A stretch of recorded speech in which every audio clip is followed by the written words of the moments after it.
The Halloween chapter is probably the most influential in Dead by Daylight's history. It marked the beginning of licensed crossovers for Dead by Daylight, and since then, Behaviour have slowly built up a roster of characters from books, films, TV shows and games, placing them into a collective universe where we get to play as and against them. With all that said, the killer that got this whole thing started has a design that's seriously outdated. He hasn't received any significant changes in years, and that, I think, is reflected in his placement at the bottom of most tier lists.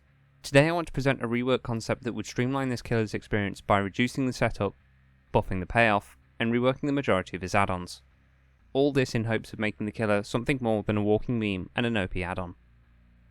Before we start, I wanted to include two segments here to address some points relevant to the video that aren't a direct part of the subject matter today. To avoid these, you can skip ahead to the timestamp shown on screen now. The first point to address is one that Behaviour have themselves raised.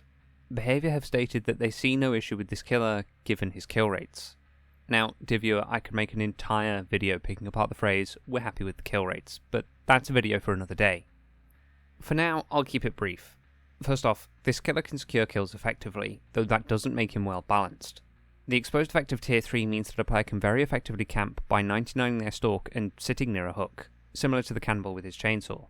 This means that he can secure kills through camping, but that doesn't make him potent in chase, the main factor when considering a killer's balance. Second is that his kill rates will be massively skewed by the Tombstone Piece add-on.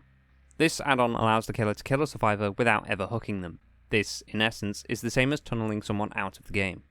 But with this add-on, you aren't required to go through any anti-tunnel measures such as off-the-record or decisive strike. Killing a survivor off as early as possible massively decreases the odds of the remaining players escaping, as the progress of the game is balanced around 4 survivors, not 3. As a result, it's very likely that the killer will then proceed to get 3 or 4 kills by simply continuing to play the match as normal. This point is something Behaviour should absolutely recognise, as they discuss this point with the whole disconnecting issue and how matches with a disconnecting player have massively skewed kill rates. However, in matches without this add-on, the killer has a very weak kit, meaning he will likely only get 0 to 1 kills. The mean average is then around the midpoint of these two extremes, and Behaviour think it's fine. In short, your options with this killer are to stomp or get stomped.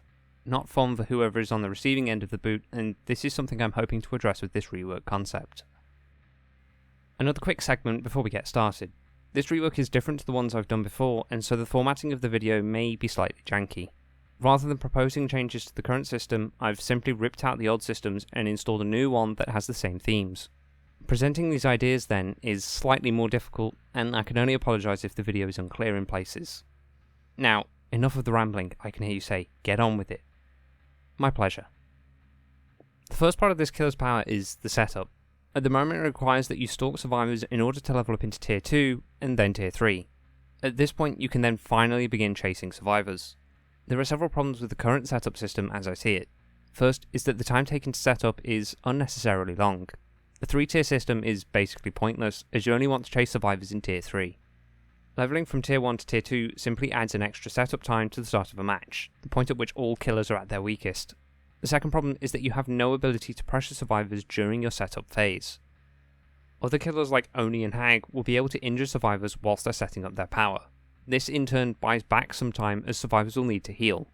With Myers you will have likely exerted no pressure by the time your setup is done.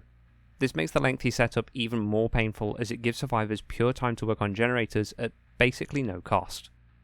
So, what could a new system look like? I'd suggest that Myers now has 2 modes rather than 3 tiers. You start the trial in stalking mode. This mode is pretty simple. You move at 110% movement speed and gain the undetectable status effect. You also have the special ability to stalk survivors, similar to the current system. Whilst in this mode the killer will want to acquire 60 evil. As you can see, evil can be acquired by taking survivor health states or stalking survivors. Any survivor will be able to provide a maximum of 30 evil per setup phase, reset whenever hunting mode is activated.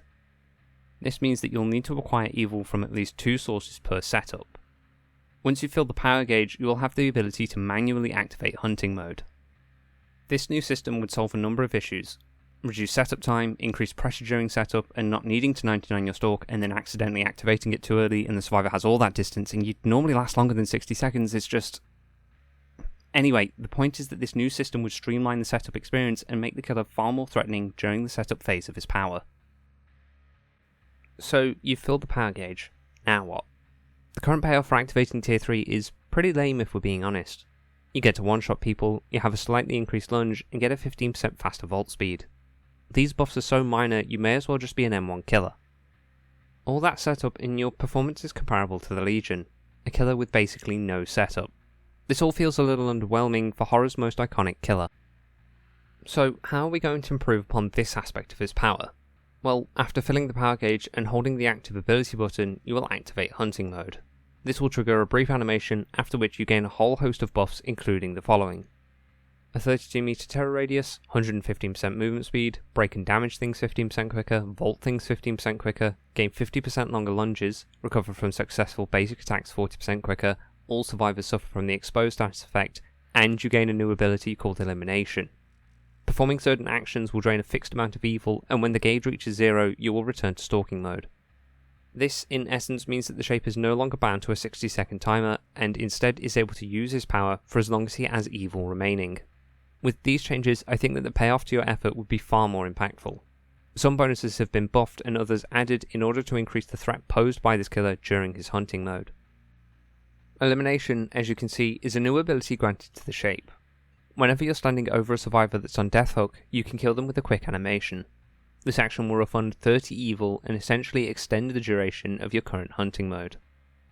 Adding this system aims to address a number of issues. Firstly, this will reduce the amount of time spent in your stalking or setup mode towards the end of a trial. Nothing is worse for a setup killer than hearing the exit gates getting powered and losing their power within seconds of each other. By increasing the evil available towards the end of a match, the Shape will remain threatening for longer as the trial reaches its climax. The other point is that I hope to maintain an aspect of Michael's character that, to me, is so awesome. Michael is so evil he will just flip the entity the bird and kill survivors because he wants to. At the moment this is in the form of add-ons that are a nightmare to balance. With this new system the concept is maintained, that is, Michael's disloyalty to the entity, but without the ability to kill survivors any earlier than usual. Also, this system would mean that survivors can't jump in lockers in order to deny you the evil incarnate achievement, something that has caused an uncountable number of DBD-related brain aneurysms. The final aspect of this killer that's in need of some changes is his add-on selection.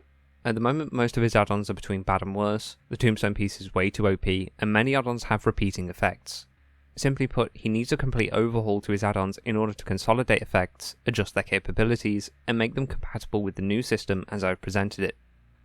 Further, with this killer in particular, his add-ons are a bit odd. Most add-ons aren't direct references to the backstory of this killer. Instead, they're tied to vague themes like jewelry or hair. An add-on rework should probably make add-ons that are more directly linked to the backstory of this killer, with references that fans of the franchise will appreciate. Love the overview, Cameron, I hear you say, but who would go through the effort of reworking all these add-ons? Lucky for you, viewer, I have a pathological need to avoid touching grass. Let's get on with it. Hi, this is Cameron from the future jumping in here to say that some of the pictures don't directly match the add-on titles here. I can only apologise and simply say it was these close equivalents, or I drew my own on MS Paint. The first of the brown add-ons is the tacky earrings. This add-on has simply been majorly buffed with the effect of other add-ons in the same vein added to this one. Next is the Boyfriend's Memo. This one's a new wave meme add-on. It's basically a reference to the current Tier 2 Myers and makes chases during stalking mode more viable at the cost of some stealth. The Memorial Flower now increases the evil yield from basic attacks. This will take the yield from 25 evil per hit to 30. This means that 2 hits from different survivors is all it would take to fill the power gauge.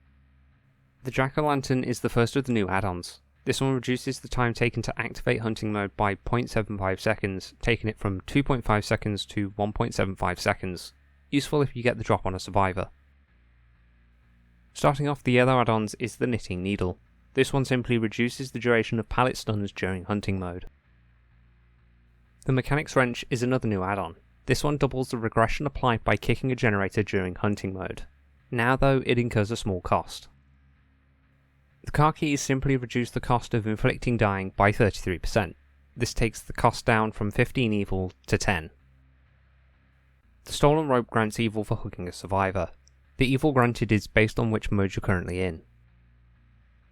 The Dead Rabbit has been reworked. It now acts as some simple tracking when you activate hunting mode, possibly useful for setting up potential snowballs. The first of the green add-ons is the First Knife. This one simply adds Sloppy Butcher to your attacks during hunting mode, useful for creating slowdown or can be used in conjunction with healing based perks. Judith's Journal has been reworked into a slowdown add-on, though it maintains its obsession based mechanic. Now, stalking the obsession for 25 evil will act as a mini pain resonance. The Prison Handcuffs are a new add-on that provides some snowball potential. It somewhat mimics the effects of Forced Hesitation, but without being as niche. The J. Myers Memorial has essentially been buffed. The evil gained from stalking is now increased from 9 evil per second to 12 evil per second. The Hairbow has had its effects transferred to the new system, so rather than providing additional time, it instead provides additional evil, but requires the same additional setup. Bob's classes provide aura reading that's comparable to Hex Retribution, providing some chase and snowball potential at the start of your hunting mode if you make sure to stalk all the survivors. The Tombstone piece has been entirely reworked. No longer will it remove a survivor from the match earlier than usual, instead it improves the potential evil yield for performing an elimination. Lester's Corpse provides some stealth potential for a short while after initiating hunting mode. The Revolver Round is a bit of a unique add-on. It now allows you to gain evil by stalking survivors' auras when they're revealed to you, though with a lower yield. The Iridescent Vanity Mirror is the first of the ultra-rare add-ons. It now acts as a straight upgrade to the current Scratched Mirror. It mimics the same effect, but now Myers will be moving at 110%, meaning that chases can sometimes be committed to. The other ultra-rare is, of course, Judith's Tombstone. Now, however, it acts like the old Fragrant Tuft of Hair by increasing the evil required to activate hunting mode, but also making hunting mode permanent once activated. Performing an elimination would normally be useless if this is the case, so now, performing an elimination doubles the hunting mode buffs for a short duration. In total, this add-on rework hopes to greatly improve the potential of the killer's power, given that it essentially boils down to a buffed M1 killer. These add-ons seek to either improve the ease of setup or the impact of the payoff, and allow for smart killers to really pressure survivors in certain situations.